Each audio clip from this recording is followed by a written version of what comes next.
Where That's Aranda for hello. Welcome to the annual Children's Ground webinar for our corporate community during National Reconciliation Week. Many of you are here as current or potential supporters of Children's Ground, and we thank you for your commitment to our First Nations community. Before we go any further, I'd like to acknowledge the Aranda people as the traditional owners of the lands that I am currently on. And in particular, I'd like to acknowledge the many Aranda elders past and present who have fought tirelessly for their people and created Children's Ground from the ground up based on 65,000 years of knowledge. We would also love to know the lands from where you're watching this webinar. So if you'd like to put that in the comments, we'd love to see it. My name is Megan Mundy and I'm working in systems reform at Children's Ground, and I'm so pleased to be able to introduce this webinar today. Children's Ground is a First Nations organisation driving long-term change through First Nations culture and leadership, transforming education, health, well-being, employment and community life. It is breaking cycles of injustice and disadvantage with evidence, equity and opportunity. Every year, as part of National Reconciliations Week, we ask workplaces, teams, community groups and schools to wear it yellow to raise funds for Children's Ground. In National Reconciliation Week, we provide an opportunity for non-First Nations people to learn about the true history of this land and the reality for First Nations people from incredible panellists like Sorrell. And it's my privilege to introduce our two wonderful speakers today. Sorrell Ashby is a Gamilaroi woman from New South Wales, and Sorrell's connection to country and family extends along the banks of the Namoy River in Walgett and the Murrumbidgee. Her passion for justice and equity stems from witnessing the impacts of economic exclusion, racism, and discrimination firsthand. Stories of her grandmother's unpaid labour and her father's missed educational opportunities drive her commitment to transformative change. Sorrell is a systems thinker, a social entrepreneur whose work is grounded in First Nations self-determination. In 2019, Sorrell founded can you tell me how to say that, Sorrell? Gumali, a cultural innovation and impact studio dedicated to amplifying the voices, aspirations, and ideas that already exist within community. Sorrell currently serves as Head of Government Relations and Special Projects at Children's Ground, where she brings strategic advocacy and deep community knowledge to support long-term systems reform and investment in First Nations-led futures. Our other speaker today is Mike de Gama Pinto, who has been an investor and operator in two Australian consumer brands that have succeeded on a global stage, Aesop and Swiss Wellness. He's since founded Era, a venture capital fund looking to serve as the partner of choice for the next era of transformative consumer brands in health, wellness and beauty. In addition to running a venture capital fund, Mike leads a family office which has been a major philanthropic partner of Children's Ground over the last 5 years, including sitting on the advisory panel for our collective fundraising group, Kalumba. Thank you both so much for joining us today. Over to you, Mike. Thank you, Megan, and for that lovely introduction. Thank you, Sorrell, for the opportunity to be in conversation with you today. You're incredibly impressive and looking forward to sharing your story. And I wanted to also start off by thanking the Children's Ground team. The last 5 years have been one of the most incredible learning journeys I've had. And the thing I've learned the most is I've still got so much to learn. And so we're here to learn from Sorrell. I'll try not to do much talking, just a couple of questions. And then at the end, we'd love to get some questions from the audience. My journey sort of thinking about today and talking to you, Sorrell, reminded me about a year ago, I had a really amazing career moment. I was in America, and we were in a conference that was discussing the future of technology, and it was really exciting. We had some luminaries speaking, including Mark Zuckerberg, Reid Hoffman, CEO of Microsoft, Satya. So it was wonderful. And they decided to break up the conference and include a gentleman from the National Geographic who had lived in Indigenous communities and photographed his journey. And he spoke about all the learnings from all the cultures around the world. And the very last one he touched upon was our First Nations people of Australia. And he spoke about the bravery to leave, at the time, Africa, 25,000 or at least 20,000 years before anyone else was brave enough to leave, and to take such great care of the country that we have. And he spoke with such joy and about all the knowledge that we could learn. And so it was a real strengths-based conversation. I was feeling good, and then he whacked me, or whacked the Australians, and sort of said, 57 years ago, or less than 60 years ago, Australia voted to see those First Nation heroes as people in our constitution, and it's actually 57 years ago today, which kicks off the start of Reconciliation Week. So um, he highlighted, and I was a bit naive, but he highlighted that we're still largely unreconciled and got a lot of work to do, which I'm aware of.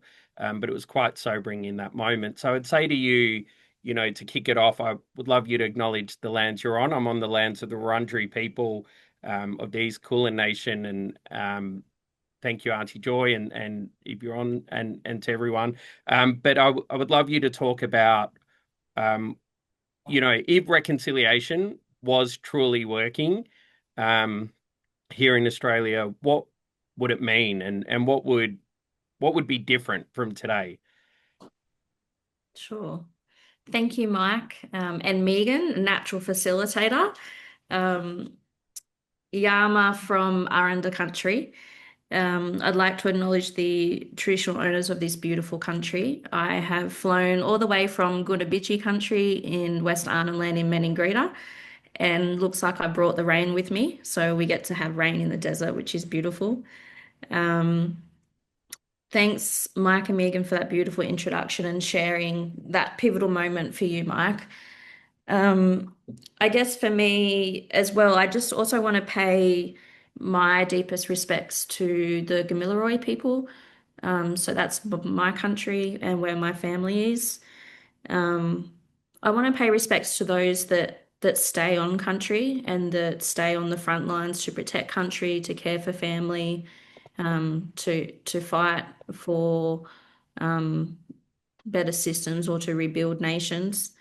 And their strength carries me. I travel quite a lot and I have the opportunity to work in the NT for the last, God, 11 years. But I always make sure I go home and stay connected to family, and their strength gives me strength as well. I also just want to acknowledge our chair, William, um, and the families who show up every single day, even under the weight of immense grief, injustice, and our history. We wouldn't be here today without you. And to know that you're raising a future for our children that we can be proud of and inherit one day. So I just wanted to acknowledge that. So to the opening question, what would it look like? Was that right, Mike? Yeah, that's perfect. Yeah, yeah. Um, I guess for me, like any experience that I'm sharing in this webinar today really purely comes from my own experiences as an Aboriginal woman, from my families and the people that I have the opportunity to work with every day.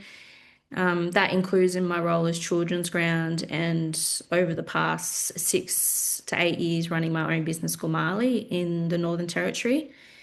And these examples are like, they're just very real and basic examples that we would think are kind of given, but we're still fighting for today.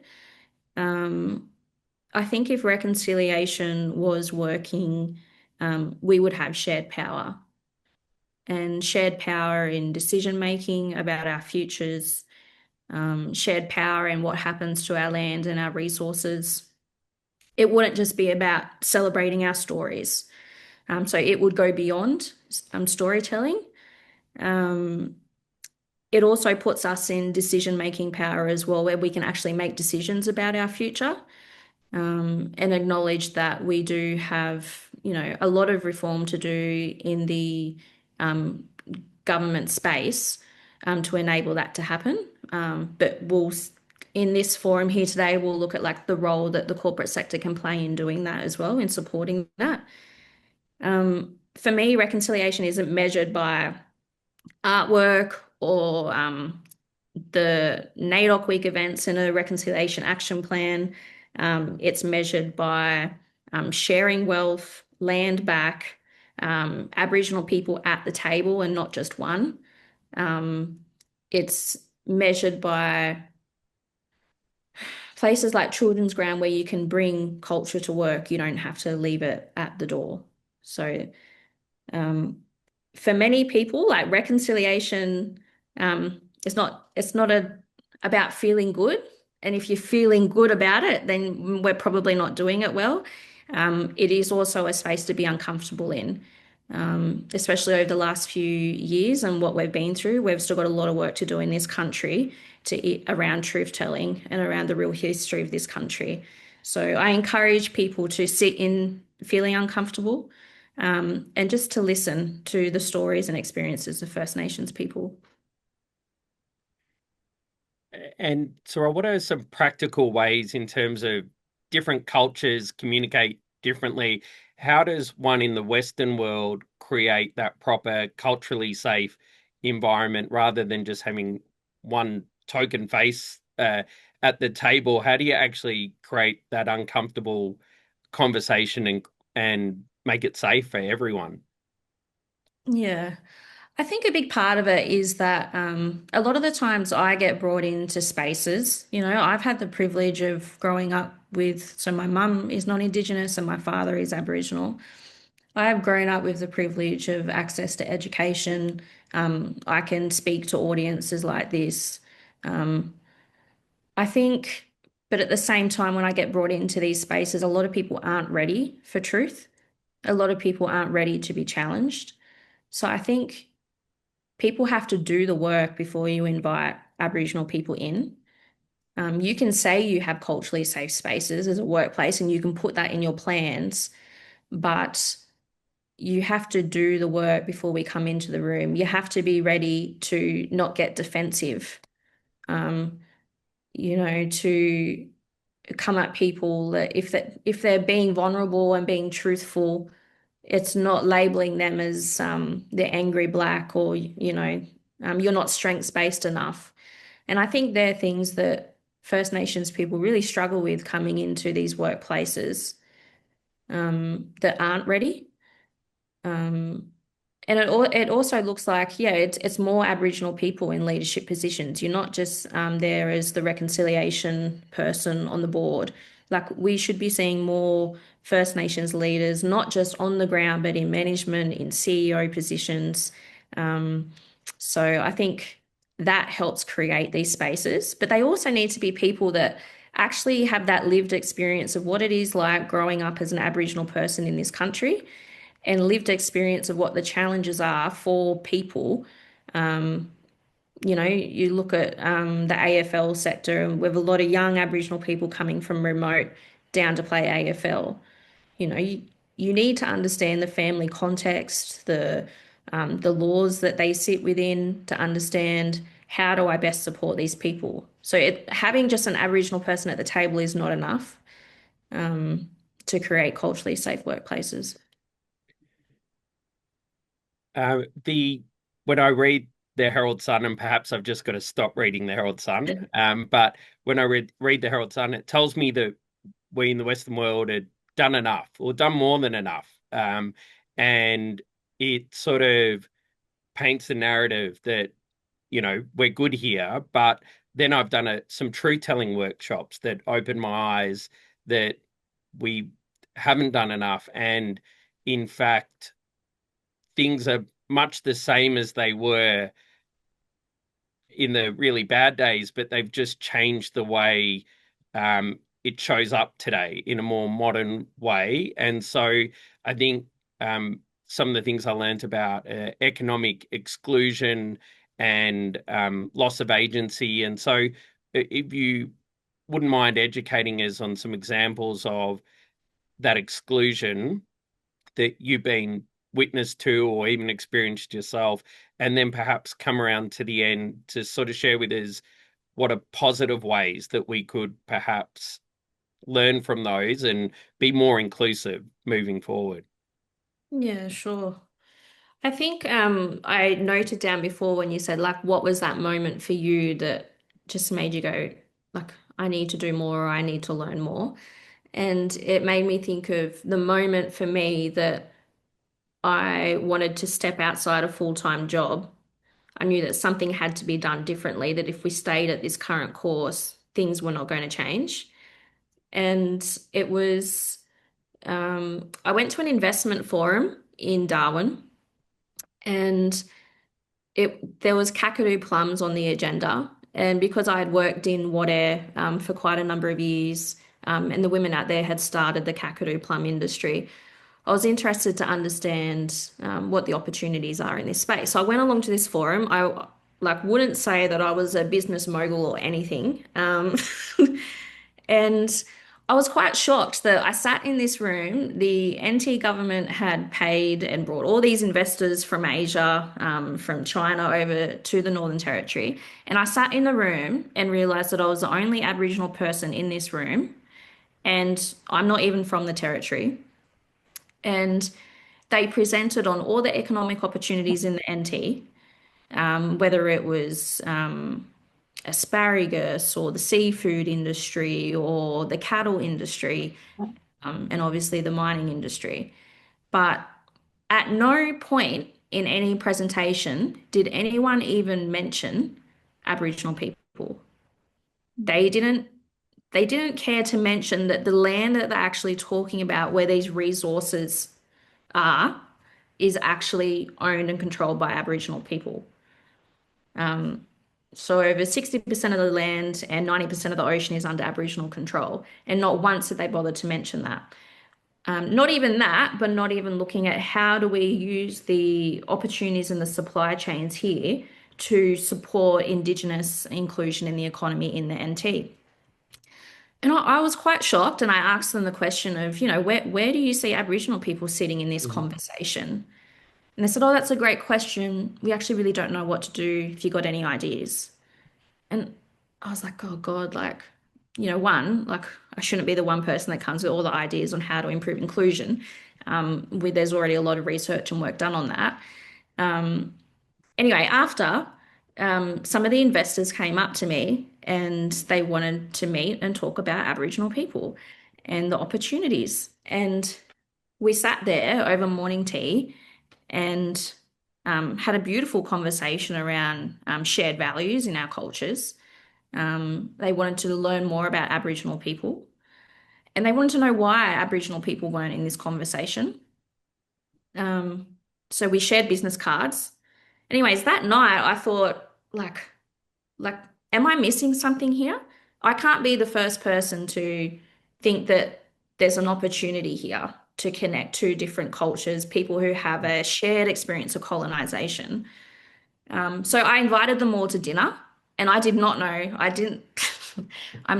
my partner would say I'm terrible at learning languages. My memory's not great, but I brought a friend along who had traveled to China and done a bit of work, my friend Anne, and we all went out for dinner. We took all these investors out for dinner, and we had the most amazing conversation. We had interpreters, and we shifted that conversation of, they said, if we're going to invest in Australia, we want to work directly with Aboriginal people. And we don't just want to invest, we don't just want to buy something. We want to share with Aboriginal people what we have learnt. We want to train people up. We want to build skills and ownership in the business. because we know what it's like to go through this. And that was my kind of moment where I thought, I'm working in the system and the system is not working for us. Like, I don't see change happening, but there is a lot of opportunity here in this space to bring real reform, but also to do it in a way that still aligns with our values and how we want to care and look after country and our families. So yeah, I left. I was working at PricewaterhouseCoopers at the time, who had opened my eyes to the corporate sector. Left there and started my own business, with the idea of like, how do we enable this self-determination on the ground? And how do we make sure that people have access to these opportunities and information? I guess from now to so where I've been to now is um, obviously one of the biggest markets that they're interested here in the NT is Trepang. If people who are listening haven't had the opportunity to learn about the Trepang industry in the north, I urge you to go and there's some written information on it. There's a few exhibitions, but it's one of the most amazing opportunities of entrepreneurship and trade prior to colonization, but also a very real and continued economic injustice today. So, like, I was out on a boat the other week fishing in Meningreta. We were fishing because people were hungry, and there were two large commercial fishing boats, and it just sat weird with me. I later found out that they were Trepang, and it's very public knowledge that all the Trepang licenses are owned by Tassie Seafoods in the NT. And I felt that here we were, like, a community that is craving jobs and economic opportunity and resources to rebuild nations. Yet here's a company that owns all the seafood licenses through, I think, through acquiring it through colonization as well. So I think it was the 1700s, the Australian government took that trade away from Aboriginal people. And so we're not allowed to traditionally harvest Trepang for commercial gain. But it's quite hard to get the seafood licenses, obviously, off Tassie Seafoods. These Trepang sell for upwards of $1,000 US in the Asian market a kilo. And so here's an industry, here's an economic opportunity, but we're told we're not allowed to take part in it. And then the other thing with that as well is, where we are being included and where there are reconciliation action plans, what that can look like for people, or what we're being offered is, say, $5 a kilo for gutted Trepang. So that's not here's the Trepang in the bucket, it's after they've been cleaned. And I put that to the audience too, like, would you think that that's fair? I think it's a classic example of how economic exclusion continues today, but an example of what there is an opportunity there to actually include Aboriginal people. So, thank you for sharing that example. Really powerful. When you dig deeper into with the conversations you've had, is it exclusion because people don't want to share and empower? Is it exclusion because there's a not understanding how the First Nations community works? Are there key stakeholders that are giving the wrong advice out there? How does one be more mindful as an outsider coming in, and how does one share that power? I know the biggest barrier to people wanting to share power is this sense of loss. You're either going to lose momentum in a deal or lose your share, which is a really shitty way to think about it, but that is the barrier that exists. So how help us navigate perhaps that two-speed, being inclusive but marching on in the Western world. How can we do that better and be more thoughtful about it? I think in this sense, and this is just being honest, I think exclusion is about profit. It's about money, and it's that fear of losing profit.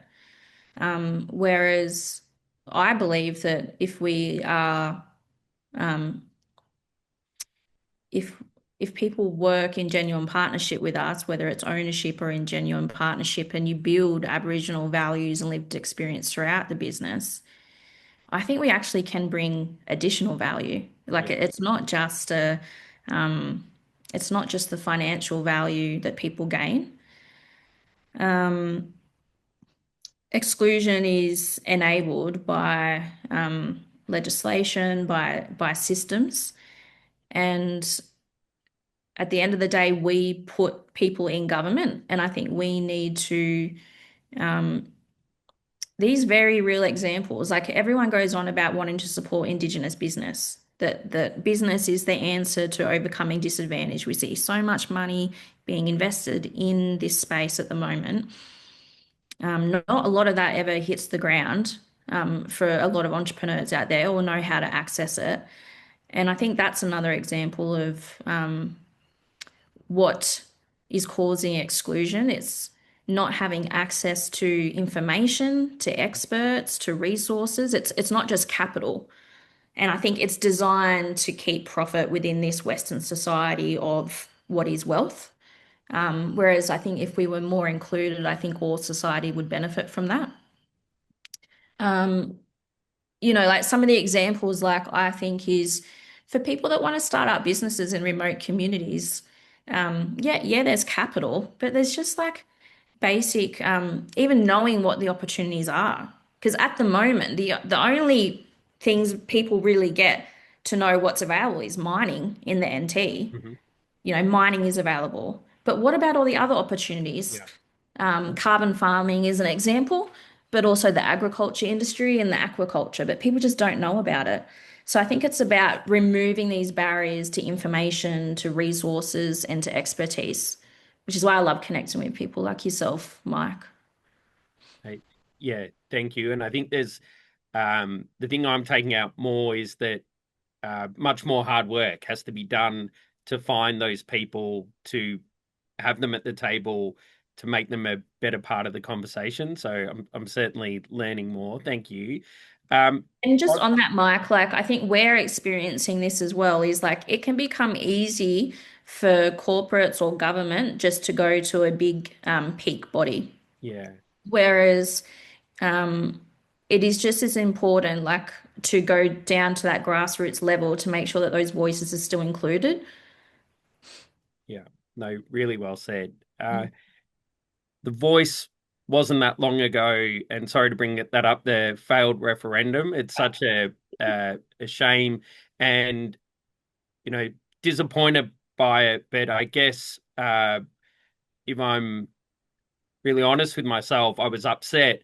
But then my life moves on, and I just want to better understand what has been the impact of that really horrible moment, and then um, what do you think sort of the next, how do we be better moving forward and the next generation of leaders coming through, what's it going to take for it to be different moving forward? And then that's sort of a high level thing, but I would then love to dig a level lower and talk about how capital providers can make a change in that. But I'd just love to first your observations of what needs to be different moving forward and how can we be better allies since.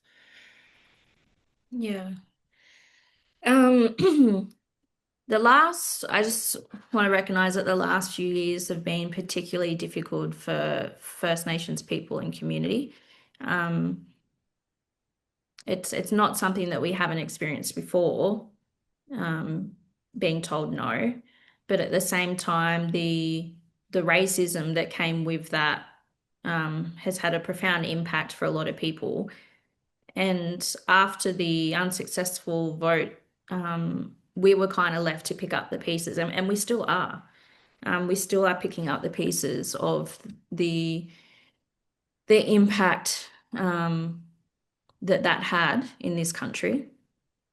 Um, I um, Sorry, I'm just like recollecting my thoughts. I also see it as, look, I was always a bit skeptic. I did work at that national level, but I've been working in on the grassroots and remote communities for a long time now. And I want to make sure that things hit the ground where change is really going to happen. I think we spend a lot of resources up here and it's just not getting down to the ground. So I actually see this now also as an opportunity. I think we've been waiting for government to do something. And I know we need that systemic reform to enable things like legislation change or policy reform. But at the same time, we don't need to wait for government. We don't need government grants to come together and collaborate and lobby. And how do we organise ourselves? I think this is an exciting time for Aboriginal people and communities because we kind of knew that for me, I felt like it was always there. It just got louder. Now we know it's there, and other people can see that it's there. We can now kind of move forward confidently and go, well, what's next? What does that look like for us? What does real decision making and power look like? Because that was never going to give us decision making power. That was not on the table. It was a say, but not decision making. So I'm really interested in how we support local Aboriginal governance systems because we need to rebuild. Some of us have great governance. We need to rebuild or strengthen our governance. We need to do a lot of healing within our communities, within our own relationships that colonisation is really damaged. We're constantly being put against each other and we end up fighting over the scraps instead of thinking about the bigger picture. So I hope that this brings a kind of a new era of the getting back on the streets and the protesting and taking control and ownership. I think that the corporate space can play a pivotal role in that. The other thing, I think I had what else did I have a note of? I think just on that, I might interrupt. Yeah, no, great, please. As a corporate funder or an investor in my own right, what should I be doing differently? When you say capital has a role to play, it sounds like the capital to date comes with too much red tape around it, and it's spread across too few. How should we be thinking about allocating capital, be it philanthropic or investment, in this space to be better allies, to be really meaningful about reconciliation and to make a change?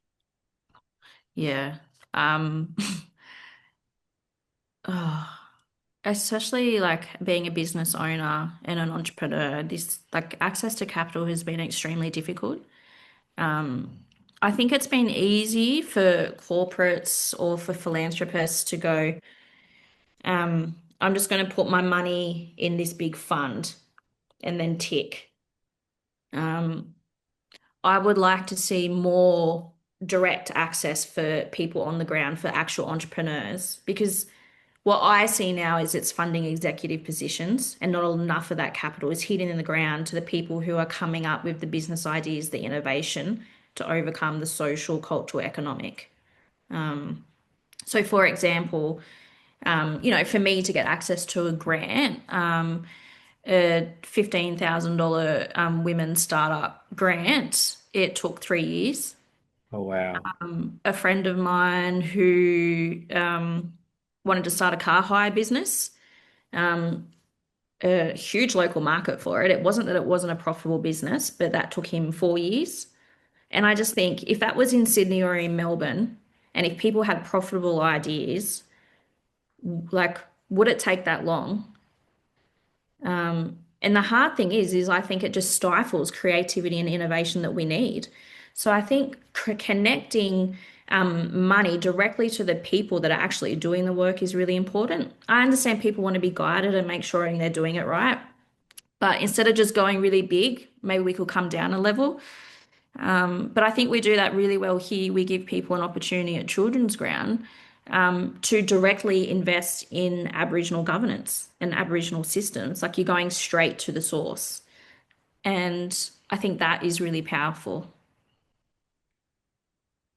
Just on Children's Ground, it's been one of the best journeys I've had in terms of education, and I'm grateful to Uncle William and Jane for their patience with me. As I learned, you could work in anywhere with your CV and track record. What was the catalyst at Children's Ground, and what are you hoping to be a part of moving forward? Some of the change that you'd like to see.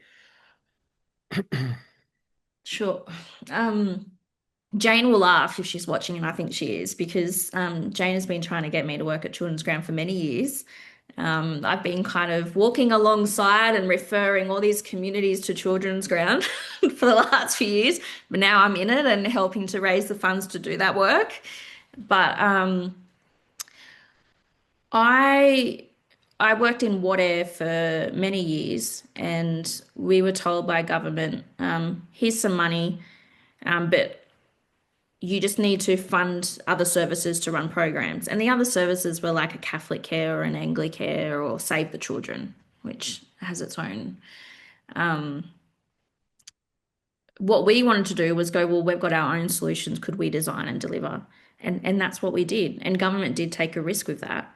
But we brought in Children's Ground to help go, look, have the we don't have the right people that can lead this and hold the space to enable this to grow and be sustainable. And one of the things we took from Children's Ground just to get going in the community was just the bungle, like the corroboree nights.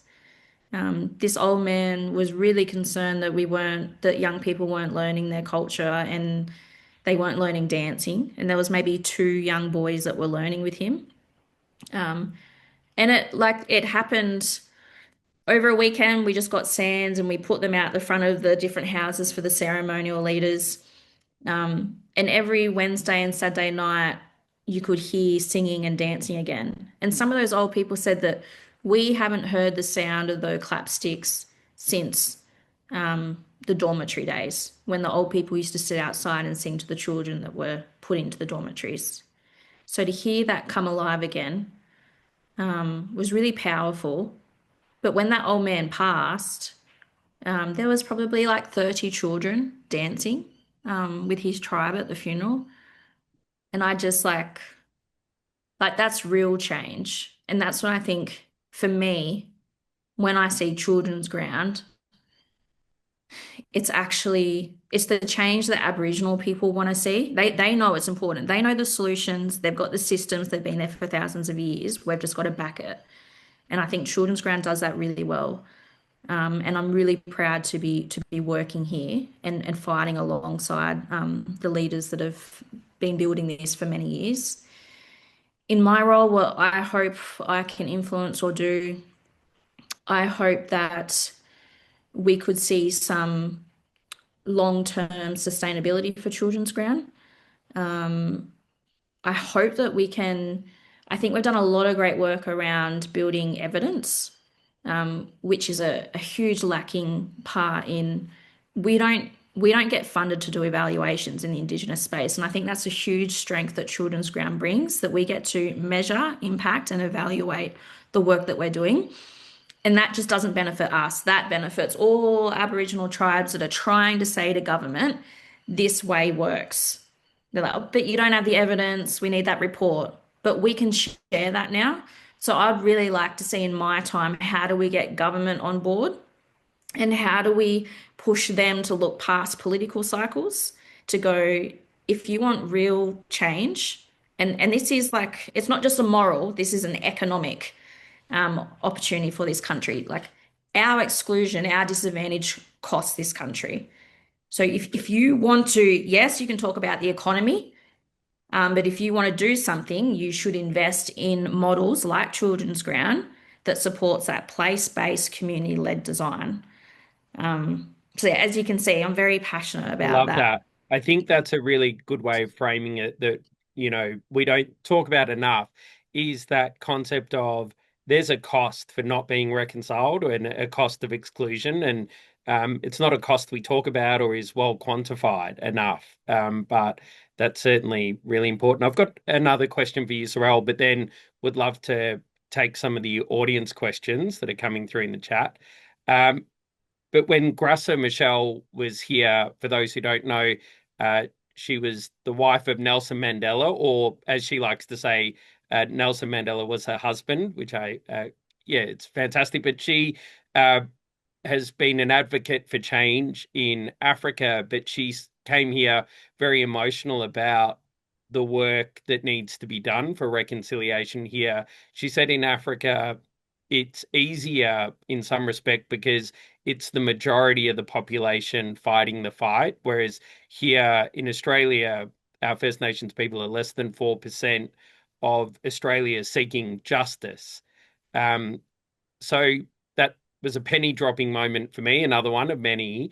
How how do you stay strong when you're, less than 4% of the population? What techniques are being used by the community to keep going in the face of adversity? And also, how can we be better allies and support those techniques that you use to stay strong? And also hats off to all the women. We talk a lot about Aboriginal leaders in this country. They get a lot of spotlight, but behind those men are a lot of amazing women, Aboriginal and Torres Strait Islander women that enable that to happen and who are doing amazing things, but that doesn't really get recognized as much. Um, I think the reality is that I would be lying if I said I was strong all the time. I'm definitely not. Um, it can be very wearing. It wears you down. Um, for me, say like I tried to start up a studio for First Nations entrepreneurs in Darwin, and that was all our own money. We invested in it. We purchased the warehouse, but trying to get funding for at least the first year of operations to prove that we can do this and it can work and it is profitable. It was exhausting. Everyone wanted to fund the result. Everyone wanted to see the Aboriginal person standing up with their business to take a photo of. They didn't want to fund the work to get to that place. And that has been 4 years now. And the funding we have got is we might go and say, well, we need $200,000 to run this space and to deliver these projects over the next 12 months. That's amazing. We'd love to support. Here's $10,000. Provide a report on your successes. Yeah. It's like that drip fed funding approach and not getting in and giving someone a go at the start. Like it's not a handout, it's a hand up. What keeps me strong is family, and just going back to country, reconnecting with Aboriginal people, who like-minded, values shared. The reality is sometimes it does get really tough. I personally lost my best friend and sister to suicide, and that is a very real issue in our communities. I think what corporates can do is like strength comes from our country, from our culture. It comes from our family and our identity. For me, in a town like Walgett, I would love to see access for our people and our young people to be able to go back on their country, to camp, to fish, to be with elders, to learn about bush medicines. We're not as fortunate as the NT, where there is land ownership. We're surrounded by cotton farms, and we're still living on that mission style town. So my dream and my hope is for my cousins is I want real things of maybe we could see all Crown land returned to Aboriginal people. Wouldn't that be fantastic? It's just sitting there and it gets rented to non-Indigenous farmers for $1. I would just love us to be able to connect back to country. And I think corporates do have a role in supporting that. I think just turning up, continuing to turn up, you know, not after a disaster. Yeah. We saw the power that the corporate sector brings to this space post the destruction of Juukan Gorge. I think that's something we can't rebuild and we will never get back. Yesterday was the 5-year anniversary. People will grieve that for generations. But that power of the corporate sector, how do we repurpose that and bring it forward so that we don't face the more loss of sacred sites, which happens daily? I think there is like stand with us before, stand with us on the front lines when we're protesting the destruction of a sacred site. Let your staff come support us, use your social media platforms. It's not just about being able to open a door to a government minister. It's also, social media and buying power. It's there's a lot of potential there. And I know we could go on for it for days, but I'm always happy to share and I believe there's a lot of innovation and creativity in the corporate sector that could help with how do we move past this and how do we come up with some of the solutions together. Thank you for sharing your personal account there and trusting us with that. And I'm sorry for the loss. And I hope to be a part of the change as so many people on the call are. I love that concept that you raised of a hand up, not a handout. I really love that. And I think an observation, from my own self and from people around me is sometimes in this space it feels so big and it's hard to know where to start, Sorrell, to be a proper ally and it's hard to maintain the energy. Sorry, that's such a cop out. I even hate it coming out of my mouth, but I'm just being honest. It's really hard to be the best ally that we can be. Are there good sources of information? I know we got to do more work. I've definitely got to do more work, but we're the best spaces to lean on for the right work to be better allies? Or is it just backing yourself in those moments to show up consistently with the platforms we have and have the right conversations? Hmm. I think it's a bit of both. Um, And I think it's okay to be exhausted. It's not like we've done this before. We've overcome colonization and we know the answers. So it's going to be tiring for anyone in this space, especially for First Nations people, but those working in this space. Um, I think it's a bit of both of, even people engaging with an organization like Children's Ground and having access to the truth-telling forums that they put on. It's nice for that not to always be on Aboriginal Yeah, people who have to do it, you know? It it's nice when you can sit in a meeting with people and someone else might say, hey, like if we're talking about, this issue in First Nations communities, like where's the Aboriginal people at the table? Like, yeah. so being a voice and not always if it's putting it on an Aboriginal person to raise it. I think the other thing is like I say to even some of my family and friends who are non-Indigenous, like go down to like find out locally like what's around, like who are the people, what country are you on? What events are on? Like what ways could you support locally? Because you can go talk about a rap in your workplace, but I think that's where we connect is back to, and that's where we respect and appreciate and value First Nations culture and connecting back to where you're from, where you're living, the history of that area.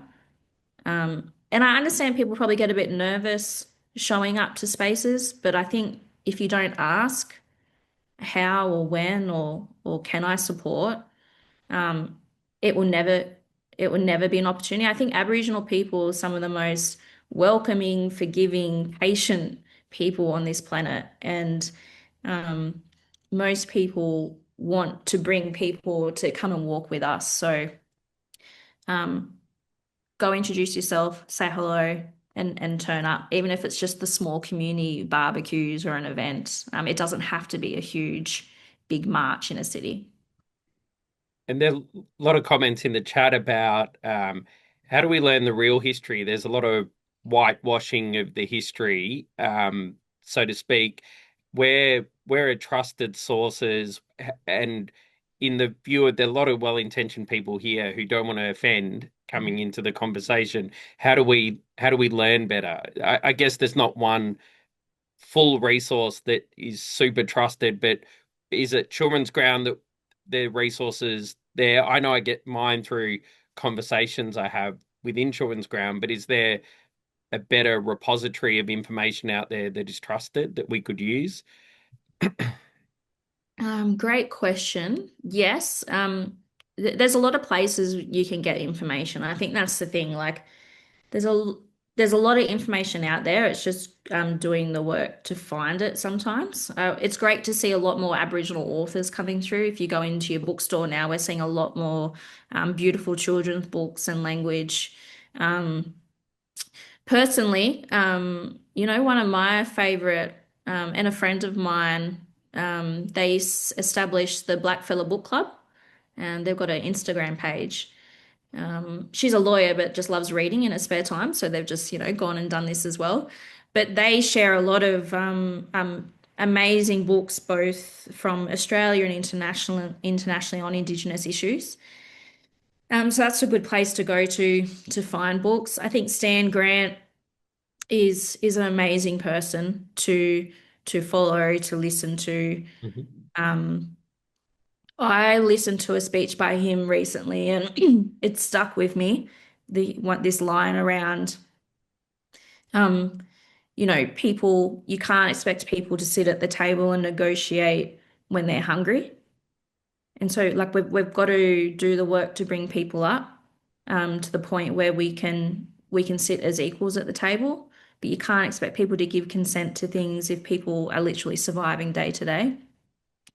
So yeah, and I think look at your local Aboriginal. There's a lot of local Aboriginal land councils around too, for resources. There's obviously IATSIS, but I think that might be something that maybe Children's Ground could do or share this week is, with the people participating, like some places that they could go to or look for.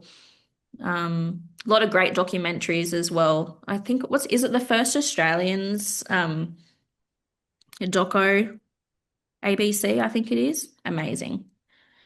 Um, Well, we used to yeah, watch it a lot even in uni. So Rachel Perkins, amazing. So it's like look for First Nations storytellers, First Nations authors, because that's where you're going to get that truth telling.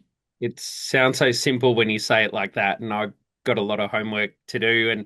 And Sorrell, I just want to thank you so much. You've been so generous with your time, um, with your answers, with the your deep way of thinking, and thank you for putting up with some of my questions and answering so honestly. I really appreciate it. It's a spirit that everyone seems to have at Children's Ground, is to enable people like me to learn, feel part of it, feel safe, but also show up as better allies. So, you embodied that today, and I'm really grateful for your time. Thank you. I might hand back to Megan to conclude the event and tell us about a little bit more about the exciting things coming up. Thanks, Mike, and thanks so much, Sorrell. It's a really wonderful discussion, and I learned a lot. And thank you for sharing so generously your knowledge and advice. And thank you also to our audience for taking this time out of your busy lives to join us today. It's not too late to get on board with Children's Ground Wear It Yellow campaign. We are looking forward to hearing all the stories about how you are wearing it yellow this week to support Children's Ground and engage with reconciliation in this land that we call Australia. You can find all the information about Wear It Yellow at wearityellow.org.au and follow Children's Ground on social media for the latest updates and to see how other people are getting involved this National Reconciliation Week. I hope you all have a lovely afternoon. Kala, goodbye.